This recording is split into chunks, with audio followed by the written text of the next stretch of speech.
On September 4, 2025, a sweeping immigration raid hit Hyundai Motor Group's Metaplant America in the small town of Elabel, Georgia.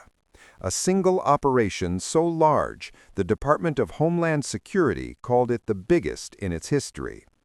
The effects were immediate and deeply personal.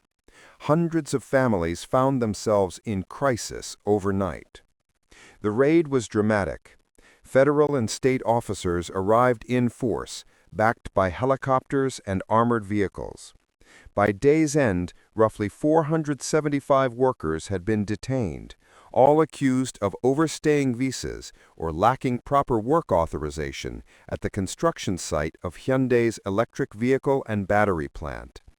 Agents seized phones on the spot, cutting off workers from loved ones and sparking frantic calls to community hotlines from as far away as Seoul.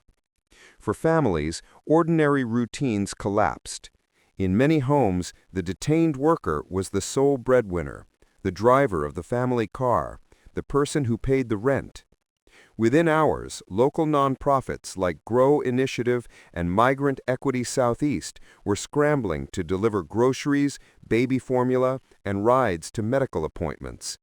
Panic quickly gave way to the harsher reality of lost income and looming bills.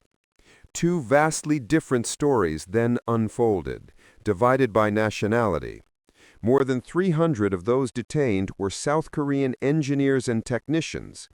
Their government lodged an official protest, negotiated directly with U.S. officials, and chartered a flight that took most of its citizens home within days. While they are now safe, many face uncertain careers and questions about whether they will ever be allowed to return to U.S. work sites.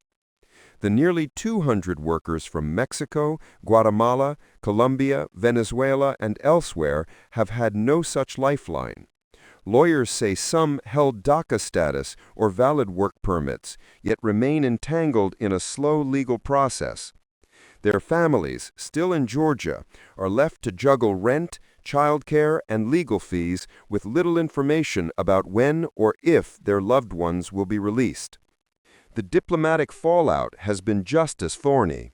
South Korea is a key U.S. ally and one of the largest investors in America's clean energy manufacturing boom.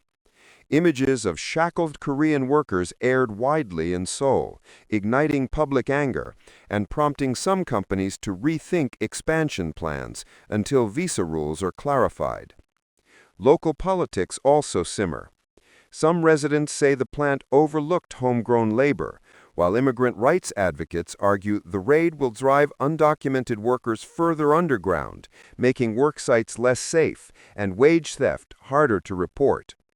Hyundai, for its part, notes that none of its direct employees were detained, but has promised to review subcontractor hiring practices. What began as an enforcement action is now a multi-layered crisis.